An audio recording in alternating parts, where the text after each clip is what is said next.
Medinipur medical কলেজও তোলপাড়। আজ সকালবেলায় এই ঘটনার পরিপ্রেক্ষিতে বাম কংগ্রেসের তরফ থেকে বিক্ষোভ দেখানো হয়, পুলিশের সঙ্গে তারা ধস্তাধস্তিতে জড়িয়ে পড়েন। আর এরই মাঝে 13 সদস্যের মেডিকেল টিম আজ মেদিনীপুর মেডিকেল কলেজে গিয়েছিল। বৈঠক করা হয় হাসপাতাল কর্তৃপক্ষের সঙ্গে। সেই বৈঠক কিছুক্ষণ আগেই শেষ হয়েছে। তবে এই মুহূর্তে আপনারা যে ছবি দেখছেন, এসএফআই, ডিওয়াইএফআই এবং কংগ্রেসের তরফ থেকে আজ মেদিনীপুর মেডিকেল কলেজে তারা বিক্ষোভ প্রদর্শন করেন। প্রসূতিদের শারীরিক অবস্থা এই মুহূর্তে কেমন রয়েছে, যারা অসুস্থ প্রসূতি, কেন সে বিষয়ে হাসপাতাল কর্তৃপক্ষ নিশ্চুপ রয়েছে, সেই প্রসূতিতে তারা বিক্ষোভ দেখান। কি করে এই কালো তালিকাভুক্ত সংস্থার স্যালাইন ব্যবহার হতে পারে, সেই প্রসূতিতে তারা বিক্ষোভ দেখান। পুলিশ পরিস্থিতি নিয়ন্ত্রণে আনতে গেলে পুলিশের সঙ্গে তাদের ধস্তাধস্তি বেঁধে যায়।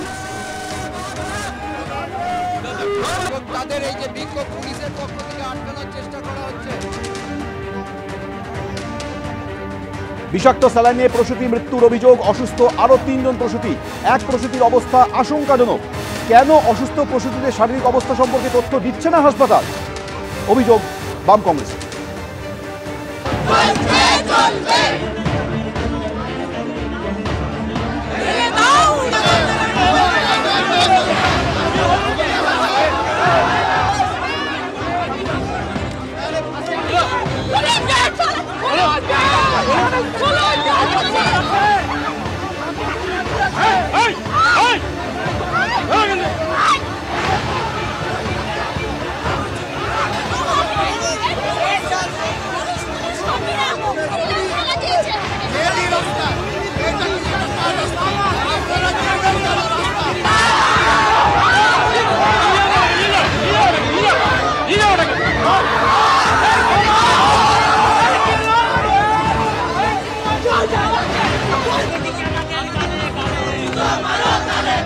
এসএফআই, ডিওয়াইএফআই, কংগ্রেসের এই বিক্ষোভের পাশাপাশি আজ 13 সদস্যের মেডিকেল টিম মেদিনীপুর মেডিকেল কলেজে গিয়েছিল। হাসপাতাল কর্তৃপক্ষের সঙ্গে তারা বৈঠক করেন। সেই ছবি আপনারা দেখছেন, যে বৈঠকের মধ্য দিয়ে গোটা পরিস্থিতি তারা জানার চেষ্টা করেছেন বলে সূত্র মারফত জানা যাচ্ছে। কি করে এই স্যালাইন সেখানে ব্যবহার করা হচ্ছিল, কোথাও কোনো সমস্যা ছিল কিনা, নজরদারি কোনো সমস্যা ছিল কিনা, বিভিন্ন বিষয়ে এই আলোচনায় উঠে এসছে বলে জানা যাচ্ছে। আমাদের সঙ্গে ঝিলম করঞ্জাই এই মুহূর্তে সরাসরি রয়েছে। ঝিলম, যেটা জানতে চাইব যে 13 সদস্যের মেডিকেল টিম তারা গিয়েছিলেন, তারা হাসপাতাল কর্তৃপক্ষের সঙ্গে কথা বলেছেন, কিন্তু এই বৈঠকের নির্যাস। একদম তোমাকে প্রথমেই দেখাবো যে এইখানে আমার সামনে যে দৃশ্য দেখতে পাচ্ছ, মেডিকেল বোর্ড টিমের যারা যারা সদস্য তার সঙ্গে এই মেদিনীপুর মেডিকেল কলেজের অধ্যক্ষ তিনি রয়েছেন, উপাধ্যক্ষ রয়েছেন এবং চিকিৎসকরা সকলে গেছেন। ম্যাডাম, আজকে যে টিম এখন দেখুন, একটু এটা ইনভেস্টিগেশন হচ্ছে। একজন পেশেন্ট ভালো আছে আর বাকিরা আইসিইউতে আছে, ইমপ্রুভিং। তার প্যারামিটারস একটু কমানোর চেষ্টা করা হয়েছে। অর্থাৎ দেখতে পাচ্ছ যে মেডিকেল বোর্ডের যারা যারা ছিলেন তারা এসছেন এবং তারা এই বৈঠক করে তারা বেরিয়ে যাওয়ার জন্য আছেন এবং অধ্যক্ষ বেরিয়ে গেলেন। অধ্যক্ষ বেরিয়ে যাওয়ার সময় আমাদের সামনে দেখতে পাচ্ছি কথা হচ্ছে, আরেকজন রয়েছেন আপনার সঙ্গে কথা বলে। এখনো চলছে, আমরা রিপোর্টগুলো দেখছি। স্যালাইনের পরে এগুলো এখন যা বলছেন ম্যাডাম। অর্থাৎ দেখতে পাচ্ছ যে তোমাকে জানিয়ে রাখবো, এই যে সামনে আমার সহকর্মী শান্তনু দত্ত দৃশ্য দেখাচ্ছে, যারা মেডিকেল টিমের তারা এই যে বৈঠক, প্রথম দফার বৈঠকের পর তারা গিয়েছিলেন যে রোগীদের শারীরিক অবস্থা দেখতে সিসিইউতে গিয়েছিলেন ডক্টর সরোজ মণ্ডল, ডক্টর সৌমিত্র ঘোষ, এবং তারা গিয়ে সেখানে রোগীর শারীরিক অবস্থা দেখেন, যাচাই করেন, বোঝার চেষ্টা করেন এবং সেখান থেকে তারা দেখতে পান যে রোগীর মোটামুটি শারীরিক অবস্থার অনেকটা স্টেবল বলে তারা জানান এবং যারা ভর্তি আছে তারা স্টেবল আছে। আপনারা কি ট্রিটমেন্ট ঠিকঠাক চলছে? হ্যাঁ, ট্রিটমেন্ট চলছে। আপনারা আলাদা কোনো পরিবর্তন বলছেন? না, তেমন কিছু না।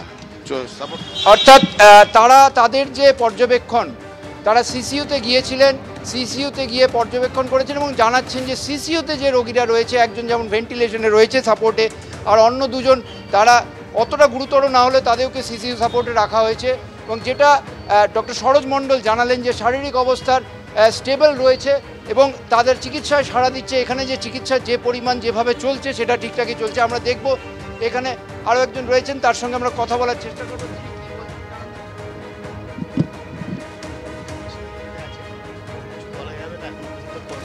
হয়েছে কেন হয়েছিল ইনিশিয়াল রিপোর্ট ইনিশিয়াল রিপোর্টও এখনো সেরকমভাবে কিছু কাল বেরোয়নি। তো স্বাস্থ্য ভবনে জানানো হয়েছিল যে ল্যাকটেক থেকে হয়েছে না, এখানে আমি এখনো ইনভেস্টিগেশন চলছে, কিছু বলতে পারবো না। আপনারা তো সেই তথ্যটা পেয়ে গেছেন। হ্যাঁ, সবই নিয়েছি, রিঙ্গার ল্যাকটেড নিয়েছি, অন্য ড্রাগও ছিল, ইনজেক্টেবল ওটিতে যেগুলো চলে, স্পাইনাল অ্যানাস্থেসিয়া যেগুলো দেয়, সবই স্ক্যানে আছে, সেগুলো নিয়েছি।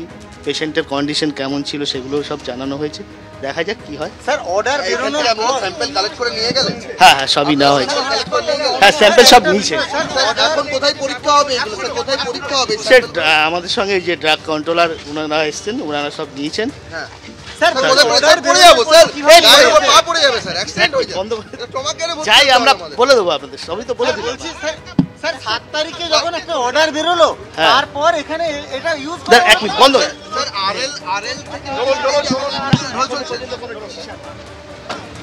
অর্থাৎ দেখতে পাচ্ছ এই যে ড্রাগ কন্ট্রোলারের যে আধিকারিক যারা এসেছিলেন তারা বললেন, এবং তাদের বক্তব্য একটাই, রোগীরা কেমন আছে সকলে এটা প্রিন্সিপাল ম্যাডামকে জিজ্ঞাসা করুন। আমি মনে হয় প্রিন্সিপাল ম্যাডাম ভালো উত্তর দিতে পারবেন। আমি যতটুকু জানি 2জন পেশেন্ট ভেন্টিলেশনে আছে, একজনের অবস্থা স্টেবল, সে ওয়ার্ডে আছে, একজন আইসিইউতে আছে। দেখতেই পাচ্ছ এখান থেকে আমরা যারা যারা এসেছিল তাদের প্রত্যেকের সঙ্গে আমরা কথা বলার চেষ্টা করলাম, এবং তারা যে ইঙ্গিত দিলেন যে যারা যারা ভর্তি আছে তাদের প্রত্যেকের শারীরিক অবস্থা স্থিতিশীল আছে, তবে মোটের ওপর এখন অবধি উদ্বেগ কাটেনি। আর এখানে যা যা তথ্য নেওয়ার সেই সমস্ত তথ্য তারা নিয়েছেন।